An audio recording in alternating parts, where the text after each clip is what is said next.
Sveiki visi, leiskite jūs pasveikinti mūsų improvizuotoje TV studijoje. Na ir metas pradėti tai, ką mes jums labai jau skambiai pristatinėjom su Eduardu per 2 kartus. Beje, Eduardai, kaip tu po bulvekos ir krepšinio? Po krepšinio gerai, o po bulvekos aš negavau tos laisvos. Tai man liūdnesnė, žinai. Kaip tai negavai? Taigi potvarkis buvo ir skelbė visiems, tiek verslui, tiek viešajam sektoriui apie galimybę pasinaudoti laisvadieniu. Aš vis pagalvodavau, žinai, ar ugniagesiai galėjau pasiimti laisvę ir sakyti, žiūrėkit dabar, čia mes irgi pasinaudojam šitų potvarkių. Turbūt, kad nelabai, bet labai įdomus žingsnis. Tau, kad tik tai gražius dalykus, kaip sakyt, sudirb.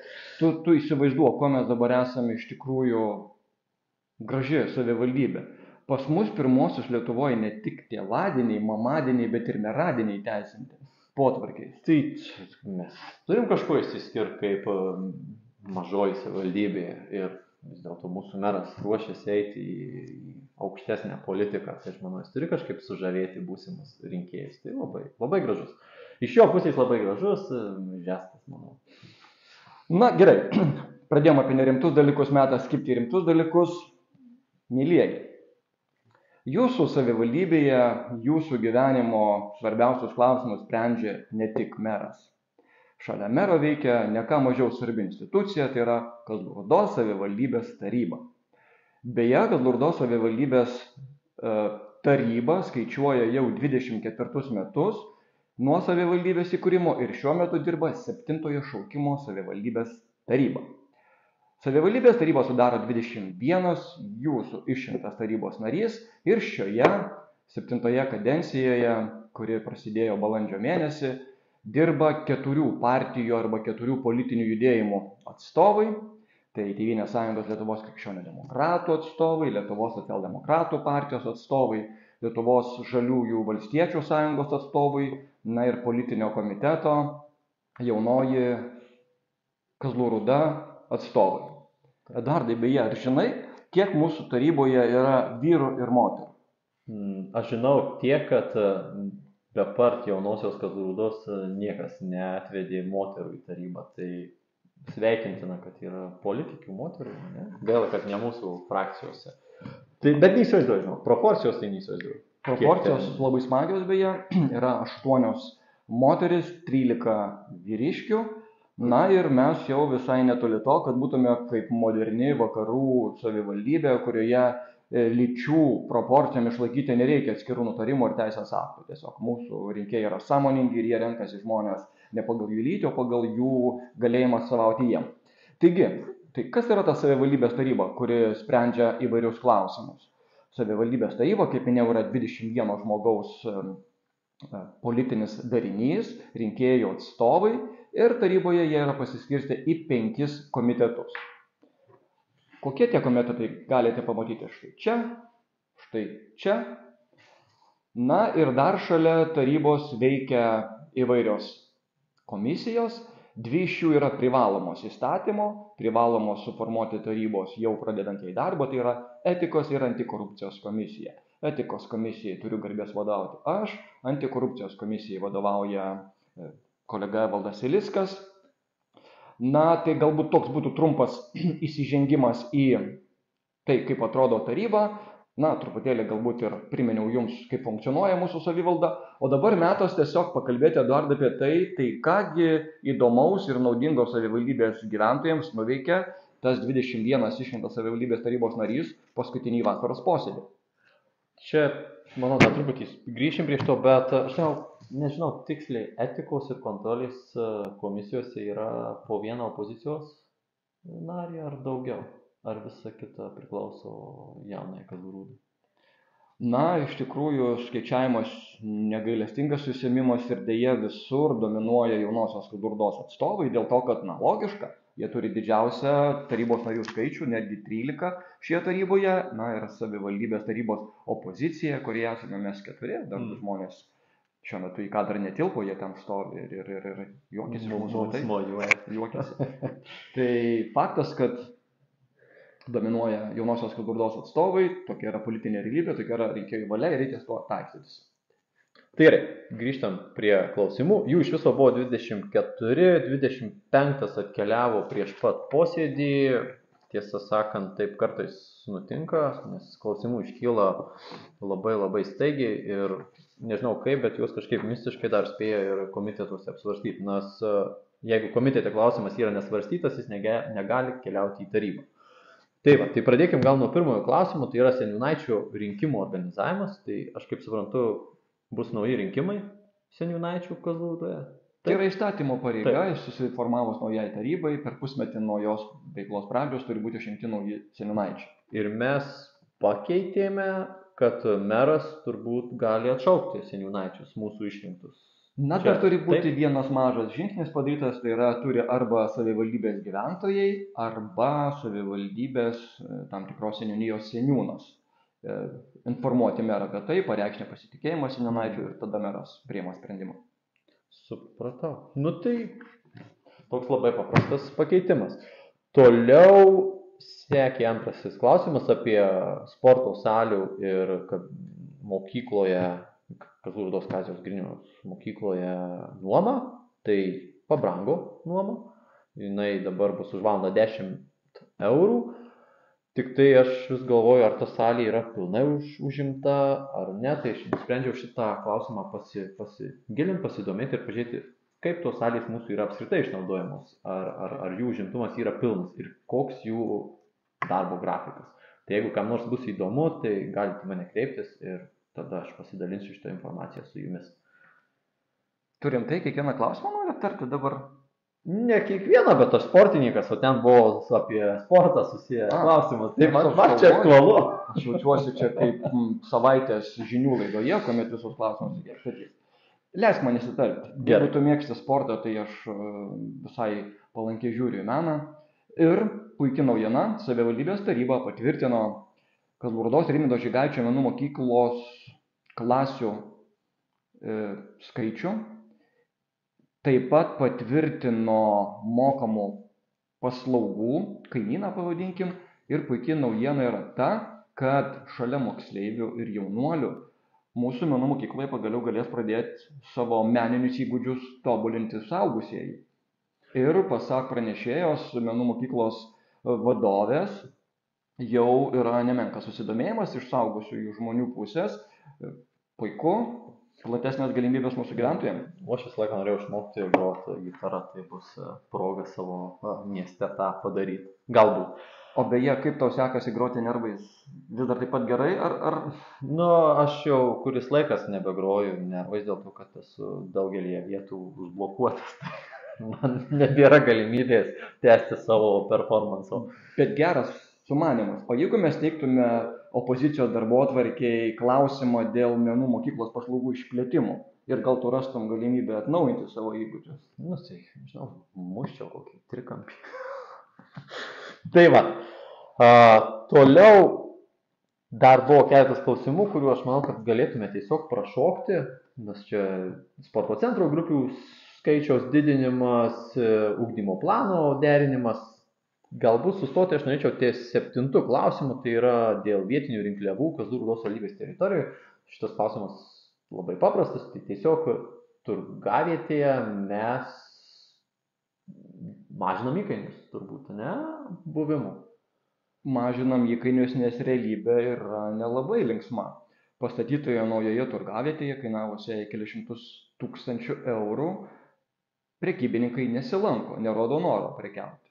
Na, iš to, kai buvo pristatytas klausimas, supratau, kad prekybininkai turi įvairių motyvų, tačiau ne vienas iš jų nėra labai malonus, žinant, kad savivaldybė padarė didžiulės investicijas, sukūrė estetišką aplinką. Na, ir ta aplinka kainuoja, jos išlaikymas kainuoja, o nesant prekybininkam, savivaldybei tiesiog tenka už šitą gražų objektą mokėti per metus visai nekuklias sumas. Bet aš kaip suprantu, šitas projektas buvo rašytas su nacionalinės mokėjimo ar kažkuria agentūra ir čia Ne, šitas projektas buvo rašytas drauge su partneriais iš Lenkijos. Aš turėjau galimybę šito projekto ištakose dalyvauti ir tikrai pirminiai sumanymai buvo nuostabūs, idėja buvo labai puikia, tačiau dėja turėčiau pasakyti savo nuomonę, kad vis dėlto tame projekte kliūtis prasidėjo, kuomet nebuvo rastas joks geranoriškas kontaktas su jau veikiančios turgavietės atstovais. Ir kitas dalykas, aš stebiuosi, kodėl šito projekto administravimas nebuvo pasiūlytas apskritai verslui, kodėl tai buvo sugalvota pasiūlyti savivaldybės įstaigai. Na, o dabar jau turime internete ir visur kitur sklandančias istorijas, komentarus, ginčius ir policijos įsikišimus apie senosios turgavietės vadovo ir savivaldybės mero ginčius. Aš visą laiką, o kodėl nebuvo galima susitart su verslu šitoj pusėje, bet kartais gal ir neina susitart su verslu, visko būna. Bet kam dabar daryti tokią didelę priešpriešą, pastatyti ženklus prieš pat turgaus dieną, tada galimai kažkodėl policija iš karto atvažiuoja, nubaudžia stovinčius po to ženklu. Atrodo labai jau negražu ir neskoninga, kai taip atrodo tarsi per prievartą į tą naują turgų bandoma visus suvaryti ir dar turbūt galimai kuriama ne viena sąmokslo kažkokia teorija ar priemonės, kaip uždaryti senąjį. Bet čia toks kelias pasirinktas. Šita situacija iš tikrųjų yra mūsų akiratyje, mes iš tiesų ją stebėm, po truputėlį gilinamės, nes kaip tarybos nariai vis dėlto jaučiame pareigą, kad savivaldybės atliktos investicijos, tegul ir ES didžiąją lėšų dalimi, prisidėjus savivaldybei, vis dėlto neturėtų virsti problema tai pačiai savivaldybei vėliau, jeigu nedaug dievė mes netyčia sužinotume, kad nepasiekėme tam tikrų projektų gyvenimo rodiklių. Todėl šiandien, būdami savivaldybės tarybos nariai, išrinkti jūsų, tikrai labiau esame viešojo intereso pusėje, tačiau lygiai taip pat nesidžiaugiame priešpriešą su verslu. Vis dėlto verslas tai yra mūsų savivaldybės stuburas, pinigų mokėtojai, pinigų kūrėjai, darbo vietų kūrėjai. Todėl reikėtų vis dėlto rasti būdus, kaip susikalbėti, net jeigu tai yra ir padaryti sunku. Bet šitą temą gal mes tiesiog turėsim progų. Gal pasigilinsim ir kaip iš tiesų čia įvyko tas mikro ar makro konfliktas tarp verslo ir savivaldybės. Tai galbūt padarysim jums didesnę apžvalgą šito klausimo. Toliau aš siūlyčiau keliauti jau prie 10 klausimo, jeigu tu nieko prieš. Tai būtų biudžeto pakeitimas ir jeigu gerai supratau, tai iš ES gavom 173 tūkstančius eurų už tą patį turgų, pagrąžino mums pinigus ir juos... Taip, kiekvieną kartą pradedant realizuoti tam tikrus projektus, dažniausiai reikia savo lėšomis pradėti daryti pirminius darbus, o vėliau įvairiom institucijom patikrinus projektų gyvendinimo eigą, lėšos būna kompensuojamos, tos, kurios pripažįstamos tinkamomis, jos būna kompensuojamos. Tai štai ir būtent čia yra lėšos, kurios grįžo atgal į savivaldybės biudžetą. Ir plius dar reikia vis dar pasidžiaugti, kad savivaldybėje vis dar neblogai surenkamas gyventojų pajamų mokestis ir mes dar į savivaldybės biudžetą gavome papildomai 50 su virš tūkstančių eurų ir šitos pinigus galima nukreipti būtiniausiam poreikiams, kas buvo ir savivaldybės taryboje padaryta. Tai yra nukreipiami į mieste esančių tam tikrų inžinerinių problematiškų tinklų problemų sprendimą.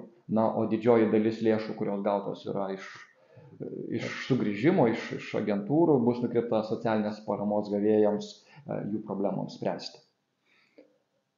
Taigi dabar 11 klausimas būtų savivaldybės nuosavybės teisės priklausančio turto naudojimas ir disponavimas. Jo ataskaita, aš manau, kad čia gal nelabai ir ką aptarinėti. Čia toks daugiau techninis administracinis klausimas, kuris yra labiau aktualus savivaldybės administracijai, aišku, tuo pačiu ir savivaldybės taryba, kaip gyventojų atstovai prižiūrintis visus savivaldybės procesus turėtų žinoti, kokie ten skaičiai ir ataskaitos dominuoja. Įdomus klausimas buvo 12, kuriuo savivaldybės administracijos struktūroje atsiranda naujas papildomas etatas, tai yra patarėjo etatas ir tai bus žmogus, kuris Vidaus reikalų ministerijos sumanymu remiamas valstybės biudžeto, tai nekainuos savivaldybės biudžetui iš jo turimų pinigų, tai yra bus asmuo, kuris rūpinsis savivaldybėje, aš pavadinsiu galbūt plačiai, civilinės saugos dalykais. Gal kiek supaprastino, tačiau tai iš tikrųjų bus ekstremalių situacijų, nedaug dievė tokių, kad dar būtų ir kad pasikartotų atvejais atsiradęs arba įsteigta pareigybė, kuri tiesiog ims ir koordinuos visus darbus. Turime patirties liūdnos. Per pastarosius 2 metus savivaldybė išgyveno daug, nuo COVID iššūkio iki karo Ukrainoje.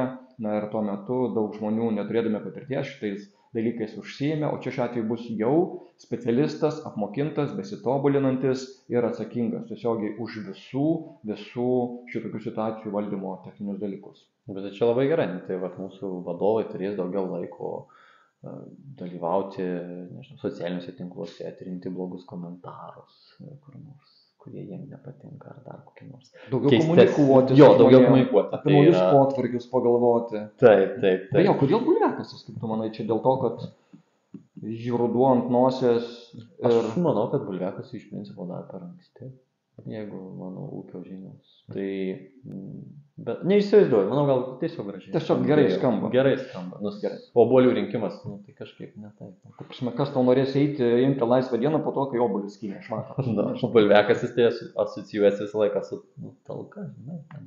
O po talkos reikia... Cepelinų išsivirti. Taip. Taigi, toliau sekantis klausimas tai yra apie vietos veiklos grupės plėtros strategijos finansavimą. Tai čia, beje, svarstant tarybų šitą klausimą aš nusišalinau. Dabar aš turėčiau nusišalinti, kai mes kalbam apie tai. Manau, kad būtų labai gražu iš tavo pusės tiesiog išeiti. O kur galėčiau dabar pasišalinti? Palik mane ir vieną. Gerai, tada aš patylėsiu tiesiog tada. Jo, pavūktienas gali iškviesti į etikos komisiją ir tu turėsi ten aiškinti. Gerai. Tai papasako, kas ten buvo pristatyti. Tai va, Kazlų Rūdo, jinai buvo, man atrodo, bet dabar jau įgauna kūną, tai vietos veiklos grupė, kuri planuoja pritraukti į savivaldybę 800 000, jeigu gerai sumą aš atsimenu, užsirašiau tokią, iš kurių 30% turėtų kofinansuoti savivaldybė. Tai aš manau, kad visai nemaži pinigai turėtų atplaukti į mūsų savivaldybę, kurie bus investuoti ir sukurs pridėtinę vertę. Tai čia yra labai graži iniciatyva, jau turbūt ne iniciatyva, jau kūnas, tik kad savivaldybė reikės prisidėti arti 300 000. Gaila, kad aš negaliu dalyvauti šito klausimo aptarime, bet jeigu galėčiau dalyvauti, tai pasakyčiau, kad dar šitą strategiją turės patvirtinti tam tikros institucijos ir jeigu jos patvirtins, tada šitas procesas pajudės, na, o kokios tikslios finansinės lėšos atkeliauja tam projektui, tai galite matyti čia toje bėgančioje eilutėje pačioje ir pamatysite, kiek iš tikrųjų savivaldybė galima patraukti investicijų. Bet sakau, aš tai pasakyčiau, jeigu aš dalyvaučiau šito klausimo aptarime, gaila. Ne, aš manau, bet kuriuo atveju, kai jau atsiras kokie kvietimai, tai mes galėsim į tas, nežinau, finansavimo programas galėsim pristatyti iš savo laidos ir pasakyti, kad va, dabar galite rašyti savo projektus ir tam tikrose vietose gauti finansavimą. Taigi, toliau. Keliaukime, čia eilinė kliurka, kurią padarė mūsų teisininkas ir mes turėjom persvarstyti jau svarstytą klausimą. Bet čia atsitinka, manau, beveik kiekvieną tarybos posėdį, kad mes vis persvarstom, kas buvo svarstyta jau. Kas nedirba, tas neklysta. Teisybė. 19 klausimas. Iš tikrųjų, klausimas sulaukęs įnirtingų diskusijų tiek komitete, kuriame aš dirbu. Nežinau, kaip kituose komitetuose, greičiausiai jis buvo nagrinėjamas tik 2 komitetuose. Na ir tenais jau siūloma jau dabar nuspręsti ir nutarti sumas, kokios bus kompensuojamos gyventojams šildymo sezono metu, gyvenantiems nuosavose namuose arba galbūt ir daugiabučiai, jeigu yra autonominiai šildymai, tai yra necentralizuotai tiekiami šildymai, kokiamis proporcijomis ir sumomis bus kompensuojamas jų įsigyjamas kuras. Briketai, beje, tu turi nusišalinti šito klausimo aptarimo. Aš, jeigu negerbiamas mūsų meras, aš turbūt būčiau nenusišalinęs, nes pamiršau, kad esu gamintojas granulių, milžiniškas magnatas, ten 5 maišiukus per savaitę padarantis, bet aš nusišalinau ir dabar prekiausiu, pardavinėsiu vietos gyventojams. Aš tau siūlau įvertinti mero geranoriškumą, jis jam žinai nesitęs. Taip kad prašau nepiknaudžiauti gerumu ir gerais patarimais ir kitą kartą pats turi apsvarsyti nusišalinimą. Tai štai, tai buvo patvirtinti įkainiai, su jais galite susipažinti vėlgi čia ir čia, kiek bus galima tikėtis maksimalios kompensacijos. Taryba beje nepritarė pirminiam patiktam projektui ir jie nurodytom sumom, nes mūsų daugelio tarybos narių nuomonė tai buvo truputėlį per didelės kainos, tačiau iš dalies galbūt teisus yra ir pranešėjas, sakydamas, kad kainą prognozuoti yra nedėkingas užsiėmimas, nes ta kaina tiesiog kinta nuo įvairių, nuo mūsų nepriklausančių aplinkybių. Viena kaina gali būti tokia, kokia patikė dabar, tačiau jau rudenį gali turėti visai kitokį posūkį. Tačiau taryba priėmė sprendimą, kuris, manau, atitinka tikrai realias savivaldybės galimybes. O kiek žmonių tuo pasinaudos, bus galima pamatyti metų pabaigoje arba kitų metų pradžiai. O dabar kviečiu tave grįžti vėl į klausimų aptarimą. Baigiai savo monologą. Prašokai mano klausimą, kurį aš norėjau pagvildenti apie ikimokyklinio grupių sudarimą. Neleis man susigadinti savo reputacijas. Iš tiesų, tai patvirtinom grupės visose švietimo įstaigose, kas labiausia man kelia tokį, neskaudulį, bet klausimą, tai jungtiniais klasiais pradinėse. Aš, kol kas dar man niekas neįrodė, kad tai yra gerai ar blogai, aš ir pats turbūt dar svarstau apie šitą dalyką, nes 1, 4, 1, 3 klasės jungtos man netrodo pats geriausias švietimo pavyzdys, bet lygiai taip pat suprantu ir įstaigas, jos turi užtikrinti kažkaip mažose gyvenvietėse esančių vaikų ugdymą, bet po truputį, manau, gal iki kovo, gal anksčiau aš pabandysiu pristatyti alternatyvą, kaip įsivaizduoju, aš kitaip turėtų vykti šitas švietimo procesas ir kad tos klasės galbūt būtų kitokios. Tai mano klausimas, kurį aš labai norėjau paliesti. Švietimas iš tikrųjų yra turbūt tema, kurioje mes galėtume praleisti nesuskaičiuojamos valandas, kalbėdami apie tai, kokie variantai yra geriausi. Ir šiuo atveju aš suprantu tavo skaudulius, tau yra ypač aktualu. Aš savivaldybės taryboje stengiuosi truputėlį laikytis nuo švietimo klausimo, nors likimo ironija dirbu švietimo sistemoje ir manau, kad išmanau tai visai neblogai. Tačiau džiaugiuosi, kad yra žmonių entuziastų, kurie šito klausimu užsiema, kurie šitą Gordijaus mazgą bando išrišti. Ir iš tikrųjų palinkėsiu tik tai sėkmės ir tikrai mielai prisidėsiu įvairiuose sumanymuose, informacijos rinkimuose, o galbūt jau ir patirties pasidalinimuose, kurios tikrai turiu. Ir ieškosim ir siūlysim vis dėlto rasti pačius geriausius sprendimus savivaldybės švietimui. Keliaukime prie bemaž 20, manau, galim paliesti 20 klausimą. Tai jeigu yra padaryta prioritetinių gatvių, listas, sąrašas, kurios bus pirmiausia asfaltuotos, tai jeigu manot, kad jūsų gatvė yra įtraukta arba norit pasižiūrėti daugmaž, kada jinai gali būti asfaltuota, tai tas sąrašas yra sudarytas. Sveikinu Skvero gatvę, jūs būsite pirmieji, kurie gausite gabalėlį asfalto ir trinkelių ryšį pajusit su žmogumi. Žinai, ką aš dar norėjau paklausti? Tas, kur jūsų valdybėje, Jenys valdybėje, yra kambariukas po dešinį pusį. Žinai, kur priimamasis. Taip. Ir ar tik man vaizduoti, ar tikrai turi tą mažą langelį kaip kioske, kur ten atsidaro ir gali paduoti dokumentus? Taip. Supratau. Aš nesupratau, kur tu link suki. Aš tiesiog lyrinis nukrypimas, aš visą laiką galvoju, ar aš tikrai gerai atsimenu šitą, nes, kai ne šitą prašymą dėl kompensacijos, tai tu kaip kioskė paduosi. Ten yra labai puikus sumanymas, ten yra problemų sprendimo gyvybės langelis. Ir tiesiog tu jo pagalba gali spręsti krūvą dalykų. Aišku, mes truputėlį ironizuojam, iš tikrųjų tai yra sumanymas, kuomet savivaldybėje turėtų tarsi veikti vieno langelio principo sistema, kuri yra labai patogi sistema gyventojams, paprastai, greitai ir be didelių problemų spręsti savo norimas problemas. Tačiau mano asmeninė nuomonė kol kas tai neveikia taip, kaip galėtų veikti. Sakau, tai visiškai nenusiteikęs kaip nors tiesiog gražų sumanymą sukritikuoti, tačiau kadangi vėlgi buvau tas, kuris inicijavo šitokio projekto atsiradimo ir tas, kuris rinko informaciją, lankėsi įvairiose savivaldybėse, ieškojo geriausių dalykų ir kūrė tam tikras tvarkas, nesijaučiu gerai matydamas, kad graži idėja vis dėlto dar nepasiekė savo ir tikslo, ir kokybės, ir tikiu, kad tai kažkurio metu vis dėlto pradės veikti taip, kaip veikia visame civilizuotame pasaulyje, galų galia kaip tai veikia kaimininėse savivaldybėse. Patogu, paprasta, aišku ir visiems gerai. Kol kas tai atrodo daugiau pasislėpimas nuo žmonių negu vieno langelio principas. Kartais ir toks gali būti sprendimas, kad netrukdytų dirbti sunkiai. Tarnauti, panašiai, nedirbti, tarnautojai tarnauja žmonėms. Taip. Toliau, 21 klausimas, tai Miškininkų gatvėje 1, tai čia turbūt yra... Tik čia šalia urėdijos, šalia miškų muziejaus.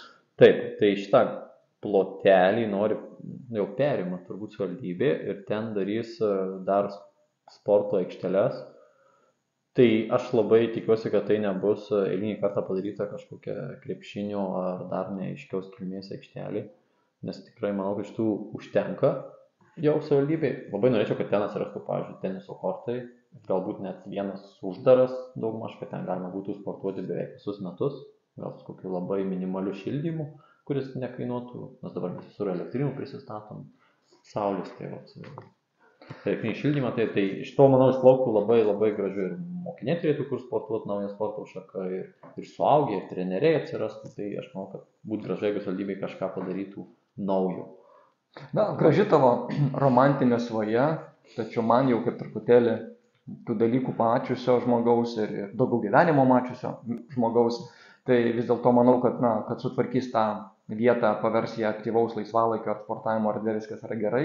Dėl to sumanimo, ką kalbėtų, turbūt reikėtų ieškoti kitos lokacijos, gražaus sumanimo prie pravažiuojančio geležinkelio ir traukinių nelabai turbūt pastatysi. Bet tavo idėja gera, manau, verta ją tiesiog galvoti ir ieškoti mieste vietų, kuriuose galima būtų gyventi, kaip sakai, universalią, multifunkcinę, visus metus veikiančią atvirą erdvę.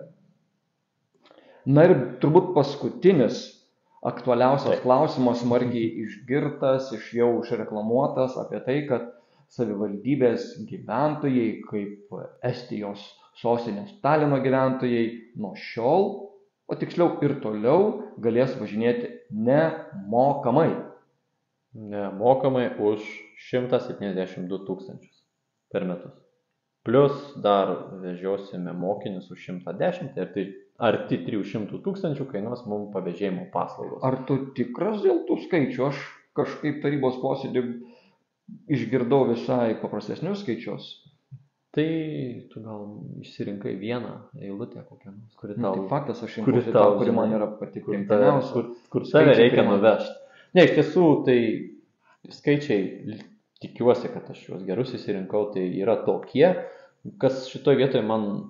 Viskas tai yra gerai, vežti nemokamai, ten tikrai iš kazlų-rūdiečių mes, joks verslas privatus neuždirbs greičiausiai iš to pavėžėjimo, ir čia yra ir socialinė tokia paskata važiuoti, dirbti ir galimybės atsiranda, bet man keiščiausia, kai kartais tu sutinki tuo pačiu maršrutu, ten 15 minučių intervalė pravažiuojant 2 mokyklinius ir dar viešojo transporto vieną autobusą. Tai manau, šitoje vietoje kažkas yra nesuderinta, kad mūsų grafikai ir to susikerta šitai. Bet čia turbūt yra atsakingi žmonės savivaldybėje, kurie geriau žino, kaip turi vykti transportas. Bet iš esmės aš šito tarybos sprendimą tikrai palaikiau visiškai, abiem rankom balsuodamas už, nes paskaičiuotos savivaldybės patiriamos išlaidos ir galimas dar papildomas pinigų krepšelis tų lėšų kontroliai, tiesiog tikrai neproporcingai yra didelis ir yra kur kas paprasčiau, galbūt truputėlį mokėti daugiau negu yra skiriama kompensacijų pavėžėjams arba viešojo transporto įmonėm, bet už tai tada turėti ramią, aiškią sistemą, kaip viskas veikia, kaip važiuoja, savivaldybė neužsiima Cerberio vaidmeniu ir netikrina nesąžiningų galimai vairuotojų. Tiesiog šiandien mane toks sprendimas ir jo argumentai tikino, aš jam pritariau, ir žiūrėkime po metų, kaip visą tai atrodys, kaip gyventojai naudosis. Žinoma, reikėtų pasidomėti, kokie yra gyventojų skaičiai besinaudojantys šitą paslaugą. Tačiau, kad tokia paslauga turi savivaldybėje veikti, nebejoju, nes vis dėlto savivaldybė mūsų geografiškai nėra patogi gyventojams ir nėra išplėtoto viešojo transporto, taip kad, tarkim, Jankų kaimo gyventojai galėtų pasiekti Kazlų Rūdą be trikdžių. Na, tiesiog nėra privačių vežėjų, kurie ateitų su entuziazmu vežtų, todėl savivaldybė šitoje vietoje bendrai suneštų mūsų biudžetu gali pasidalinti su gyventojais, spręsdami jų tokias problemas. Tik galėtų atsirasti ne vienas teikėjas dalyvaujantis konkurse, o daugiau. Tai gal ir kaina būtų dar geresnė. Ne, aš manau, kad mes dabar negalime teikti ar sakyti, kad vyksta kas nors ne taip, išmanydamas šiek tiek viešųjų pirkimų specifiką ir pasikliaudamas specialistais, kurie šios klausimus kuruoja, manau, kad iš tikrųjų jie padaro tai, kas nuo jų priklauso. Tačiau tau būti skeptiku yra labai gerai, tu dar esi jaunas naujas tarybos narys, tau dar reikia apsišaudyti ir tu gali kelti klausimus, į kuriuos atsakymus galbūt galima rasti, bet tavo yra pareiga klausti, administracijos yra pareiga tau atsakyti. Na, vėliau po 4 metų būsiu toks kaip aš. Visažinis, viską žinantis, apie visus galvojantis iš aukšto. Tik viena kadencija žmogus pasikeičia. Žinai, kad mūsų 3x3 krepšininkai ir krepšininkės laimėjo medalius. Ir vyrukai laimėjo? Vyrukai laimėjo bronzą. Ne, moterys laimėjo bronzą, vyrukai sidabrą. Ir ką iš to daryti galima išvadą? Laisva diena. Skubam daryti potvarkį. Ačiū Jums, kad buvot su mumis. Labai malonu buvo dar pakalbėti su tavim. Gražus paveikslas beje. Ir tada pasimatysime jau mylėjai sekančioje mūsų tinklalaidėje ir joje apžvelgsime rugsėjo mėnesio savivaldybės tarybos posėdžioje svarstytus klausimus. Iki.